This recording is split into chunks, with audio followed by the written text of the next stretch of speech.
अस्सलामुअलैकुम एवरीवन। मैं उम्मीद करता हूँ आप सब लोग ठीक ठाक होंगे।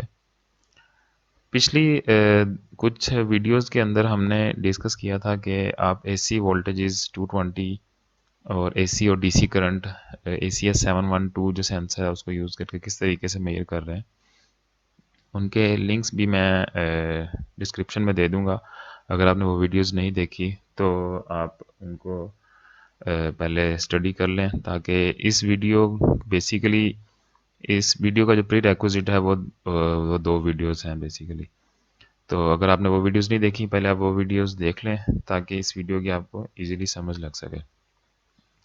इस वीडियो का बेसिकली मकसद ये है कि हमने जो है रियल पावर मेजर करनी है और अपेरेंट पावर मेजर करनी है, पावर फैक्टर मेजर करना है और जो एंगल है वो बेसिकली हमने मेजर करना है। तो जो लास्ट कुछ वीडियोस थी उनके अंदर हमने ये आप सर्किट्स आपने देखे होंगे। ये हमारे पास वोल्टेज मेजर करने का सर्किट है जो 220 वोल्ट एसी लाइव आ रहे होते हैं हमारे पास, और ये हम एसी 712 को यूज़ करके जो है वो एक सर्किट बनाया हुआ है जो कि करंट को मेजर करेगा बेसिकली हमारे पास। और जो सोर्स कोड है हमारे पास ये आर्डुइनो के ऊपर बेस कर रहा है। सेम कोड आप आर्डुइनो के अंदर भी कंपाइल करके इसके अंदर हेक्स फाइल यूज़ करके इसको चला सकते हैं, लेकिन हमने क्योंकि प्रोटियस के अंदर ही बेसिकली हमारे पास फैसिलिटी अवेलेबल है कि हम इसके अंदर भी कोडिंग कर सकते हैं इजीली। तो इसमें आप देख रहे हैं कुछ कोड जो है वो बेसिकली पुराना ही है। इसमें हम 150 सैम्पल्स ले रहे थे। इसकी सारी डिटेल्स जो हैं वो पिछली वीडियोस के अंदर हैं जो कि मैं डिस्क्रिप्शन में दे रहा हूँ। अगर आपने वो वीडियोस नहीं देखी तो काइंडली पहले वो वीडियोस देखें, अदरवाइज़ ये जो है कोड इसको समझने का आपको फ़ायदा नहीं होगा। तो हम 3 साइकिल्स के लिए जो है वो रीडिंग्स ले रहे थे। उसमें हमारे पास करंट के लिए जो है हमारे पास वेरिएबल्स हैं और वोल्टेज मेजर करने के लिए हमारे पास वेरिएबल्स हैं। वोल्टेज कन्वर्जन फैक्टर भी मैंने डिटेल में बताया था, जो कि बेसिकली क्या होता है कि हमने जिस 10 मेगा और 39K के जो रजिस्टर्स हैं इनको यूज़ करके हम जो वोल्टेज डिवाइडर बेसिकली क्रिएट करते हैं उसका इन्वर्स हमने इसको मल्टीप्लाई करना होता है जब हम वोल्टेज को मेजर करते हैं यूजिंग माइक्रो कंट्रोलर। और उसके अलावा हमने कुछ वेरिएबल्स लिए हुए हैं जो कि इंस्टेंटेनियस पावर और real power, apparent power, power factor, angle find करने के लिए, और पाई को मैंने यूज़ किया हुआ है जो डिग्री रेडियंस को डिग्रीज में कन्वर्ट करने के लिए। ये सारी डिटेल्स हम आप आगे देखेंगे। उसके बाद हमने सिंपली सीरियल बिगिन कर दिया है और टाइमर 2 को सेटअप का जो है वो ऑन कर दिया है। तो बेसिकली टाइमर 2 को हम यूज़ कर रहे हैं for very precise sampling after every 400 micro second. तो हम 400 माइक्रो सेकेंड के बाद जो है सैम्पलिंग हर सैंपल ले रहे हैं, जो कि बेसिकली अगर आप नीचे जाएं तो यहाँ पे आप देख रहे हैं जो इंटरप्ट सर्विस रूटीन है टाइमर 2 की, वहाँ पे हम बेसिकली वोल्टेज और करंट के सैंपल्स रीड कर रहे हैं और सैंपल काउंट जो है यानी कि जो सैंपल नंबर है उसको हम प्लस प्लस कर रहे हैं। और ये सारी डिटेल्स पिछली वीडियोस में मैंने डिटेल में बताई हुई हैं, आप काइंडली उनको विज़िट करें पहले। सो मेन लूप के अंदर हमने सिंपली क्या किया है कि वोल्टेज और करंट जो आरएमएस करंट है ये बेसिकली हम लास्ट वीडियो में डिस्कस कर चुके हैं कि ये कैसे मेजर होती हैं। और सिंपली अब आपको जो डिटेल बतानी थी वो ये थी कि रियल पावर वगैरह हम कैसे मेजर कर सकते हैं।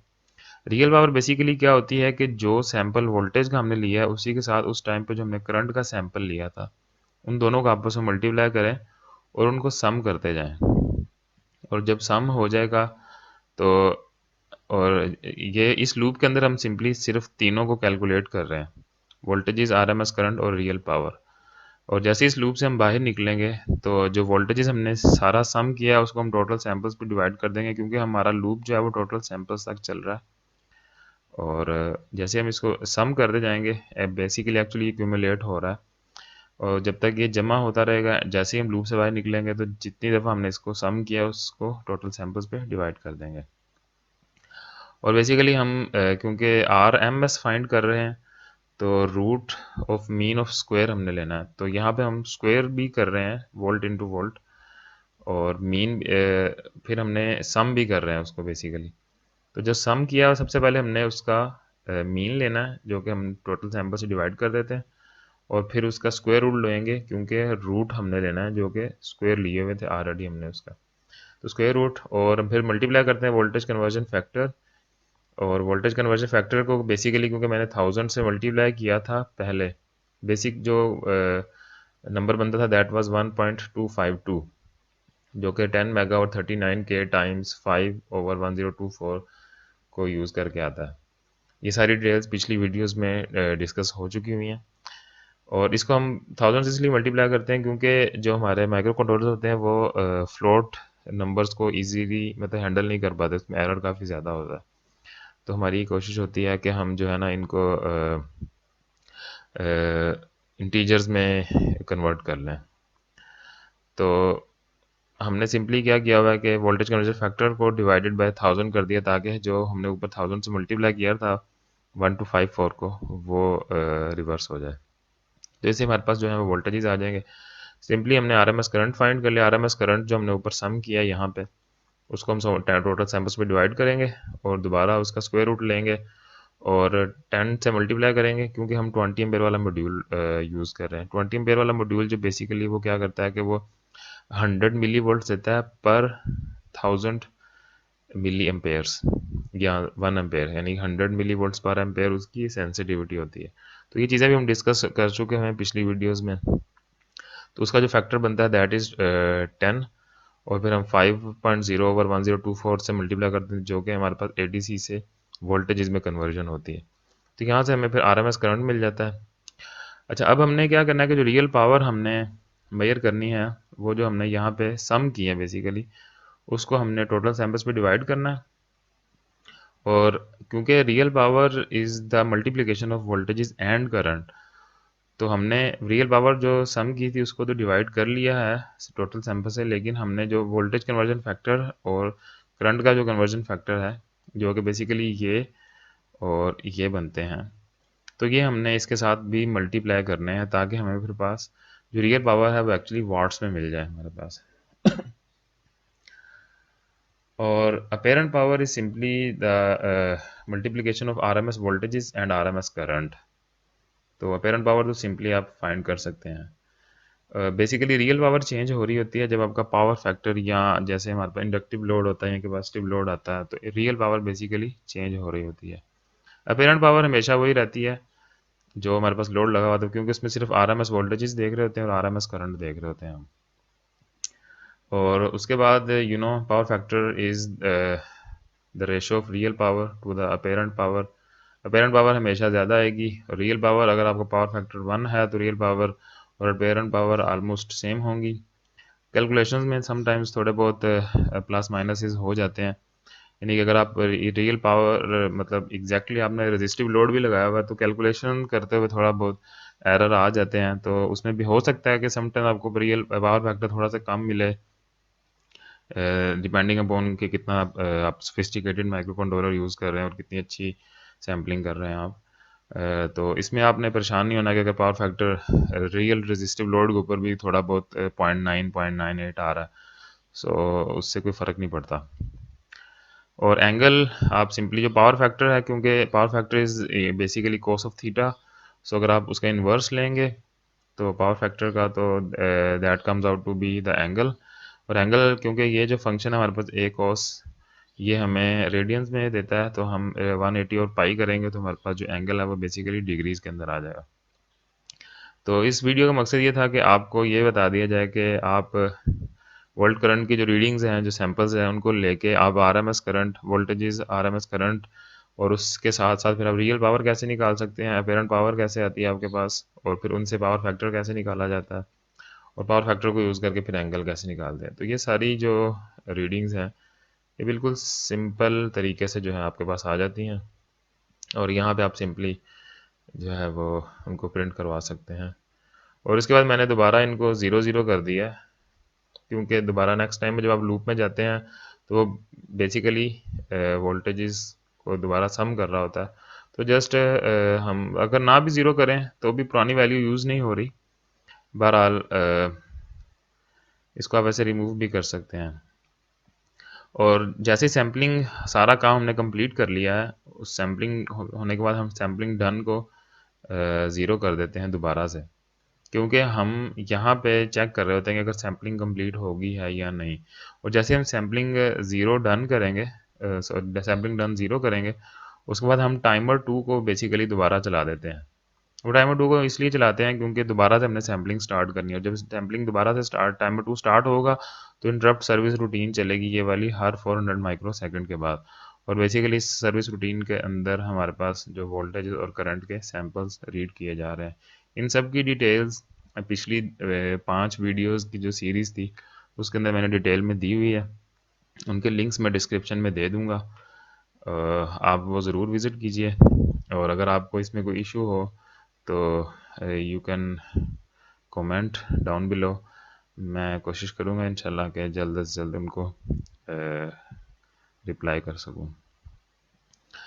और इस कोड को मैंने कंपाइल किया हुआ ऑलरेडी, हम इसको सिंपली चला के देख लेते हैं।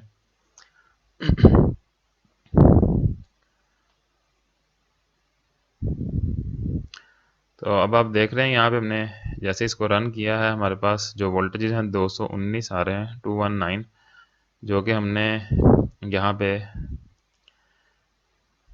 220 वोल्ट्स बेसिकली दिए हुए हैं। तो ज़ाहिर है कैलकुलेशन में थोड़ा बहुत मैंने आपको पहले बताया था कि इश्यूज होते हैं जो कि एग्जैक्टली हमारे माइक्रो कंट्रोलर्स रिजल्ट्स नहीं देते। बहरहाल it is very near to 220।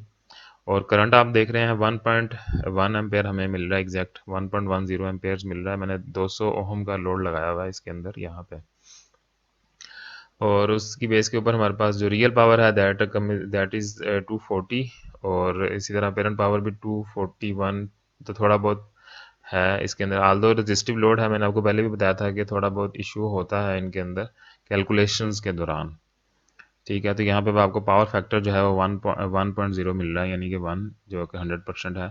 और एंगल देख रहे हैं आप, स्टिल थोड़ा सा एंगल का डिफरेंस आ रहा है, दैट इज़ 2 डिग्रीज का फ़र्क आ रहा है।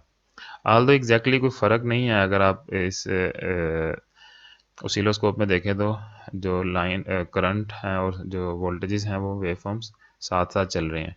ये मैंने आपको बताया था सिर्फ कैलकुलेशंस के अंदर फ़र्क होता है, तो क्योंकि हमारे कंट्रोलर्स इतने प्रिसाइज नहीं होते फ्लोट कैलकुलेशंस को कैलकुलेट करने में। और अगर हम इसके अंदर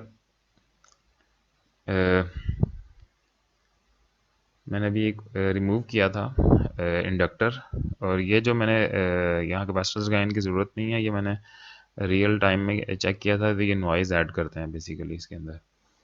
तो यहाँ पे अगर मैं 1 हेनरी का इंडक्टर लगा रहा हूँ तो बेसिकली हमारे पास इंडक्टिव लोड आ गया। तो इंडक्टिव लोड लगाने के बाद अगर हम इसको रन करते हैं तो यहाँ पे आप देखेंगे कि अब देखें कि जो करंट की वेवफॉर्म है और वोल्टेज की वेवफॉर्म है इसके अंदर अब ये डिफरेंस आना शुरू हो गया है। तो यहाँ पे अब आप देख रहे हैं वोल्टेज उतने ही हमारे पास, करंट जो है वो अराउंड 0.59 हमें मिल रहा है, जो कि एग्जैक्ट है 0.59। और रियल पावर देखें अब चेंज हो गई है 71, और अपेरेंट पावर अब आ रही है 128। ठीक है, तो जब आप इसको डिवाइड करेंगे तो अब रियल पावर को पेरेंट पावर पे, तो आपके पास पावर फैक्टर आ रहा है 0.56। तो इस इंडक्टर को लगाने की वजह से बेसिकली हमारे पास पावर फैक्टर चेंज हो गया। और अब ये आप एंगल देख रहे हैं कि इस जो वोल्टेजेस है और करंट की जो है लाइन के दरमियान जो है बेसिकली अराउंड 56 डिग्रीज का फ़र्क है। तो इससे अब आप इजीली जो है वो देख सकते हैं कि आप कैसे मेजर कर सकते हैं। अगर मैं रेजिस्टिव लोड बिल्कुल ख़त्म कर देता हूँ और सिर्फ प्योर इंडक्टिव लोड लगाता हूँ तो इसके साथ आप देखेंगे आपको तकरीबन 1 पॉइंट एम्पेयर जो हैं वो आलमोस्ट सेम रहे हैं 1.19। और लेकिन अब आप देखेंगे अब आपका एंगल जो है वो 90 डिग्री के करीब चला गया, क्योंकि अब जो प्योर इंडक्टिव लोड होता है जो उसका जो पावर फैक्टर है वो आप देख रहे हैं, पावर फैक्टर बिल्कुल ज़ीरो के पास चला गया, और एंगल जो है वो 90 डिग्री के करीब चला गया 88.45। मतलब ये वैसे बेसिकली तो 90 डिग्री ही होना चाहिए, लेकिन मैंने आपको स्टिल बार बार ये बता रहा हूँ कि कैलकुलेशंस के अंदर थोड़ा बहुत मसला होता है, जो हमारे माइक्रो कंट्रोलर हैं फ्लोट कैलकुलेशन जो है वो प्रॉपरली हैंडल नहीं कर पाते। सो आई थिंक इस वीडियो में आपको काफ़ी चीज़ें समझ लग गई होंगी, मैंने काफ़ी डिटेल में चीज़ें बता दी हैं। अगर आपको स्टिल कोई इशू हो तो यू कैन कमेंट, मैं कोशिश करूँगा जल्दी रिप्लाई करूँ। I think that's it for today's video, and I hope you like the video. अगर आपको वीडियोस अच्छी लगी हैं तो please do share it with your friends, with your colleagues, and do like the video. And if you haven't subscribed to my channel, do subscribe. Until next video, take good care of yourself. Allah Hafiz.